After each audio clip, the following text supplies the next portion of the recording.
नाशिक या ठिकाणी 7 दिवस झालेल्या शिबिराचं हे फलित आहे की मिनिमम 12, 13, 14 वर्षाची जी मुलं आहेत ते म्हणतात की आम्हाला शुद्ध जीवन जगायचं आहे. वारकरी संप्रदायाचे तत्व आम्हाला आवडलेले आहे. वारकरी संप्रदायाचा विचार आमच्या मनापर्यंत गेलेला आहे आणि आम्हाला या वारकरी संप्रदायामध्ये येण्यासाठी कुणाची बळजबरी नाही, आम्ही स्वीकारला. आम्हाला एका शुद्ध जीवनाची दीक्षा घ्यायची आहे. म्हणून या सगळ्या मुलांना वारकरी संप्रदायाचा उघडा मंत्र आज आपण देत आहोत आणि तो उघडा मंत्र आहे रामकृष्ण हरी. मी पुढे म्हणतो, आपण माझ्या मागे रामकृष्ण हरी, रामकृष्ण हरी, रामकृष्ण हरी, रामकृष्ण हरी, रामकृष्ण हरी. ही माळ मी घालतोय, ही केवळ ऐका, ही फक्त काय गळ्यामध्ये शोभेची वस्तू नाहीये.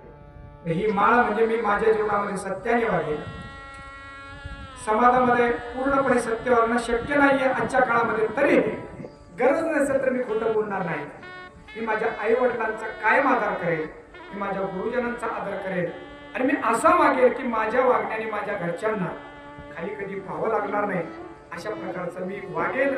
अशी ही माळ घालताना मी शाश्वती देतो, प्रतिज्ञा करतो, प्रार्थना करतो. आता ही माळ सगळ्यांनी आपापल्या गळ्यामध्ये घालून घ्यायची आहे. याला सगळ्यांनी आज आपण सगळेजण वारकरी संप्रदायाचे पायी झालेले आहात. आज खऱ्या अर्थाने तुम्ही आणि आम्ही खऱ्या अर्थाने स्वर्गीय झालेलो आहोत. कारण तुकाराम महाराज असं म्हणतात की ते माझे संगाते, ते माझे सोयरे सज्जन संगाते, पाय आठविते विठोबाचे. विठोबाचा पाय आठवण करणारे हे माझे सोयरे आहेत. पण खऱ्या अर्थाने आपलं नातं आता रक्ताचं जरी नसलं तरी देवाचं तुमचं आणि आमचं नातं निर्माण झालेलं आहे.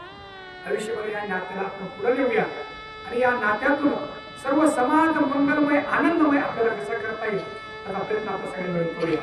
एकदा जय घोष करूया. कुंडली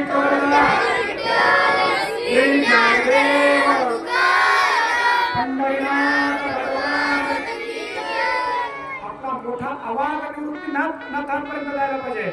विश्वगुरु निवृत्तीनाथ.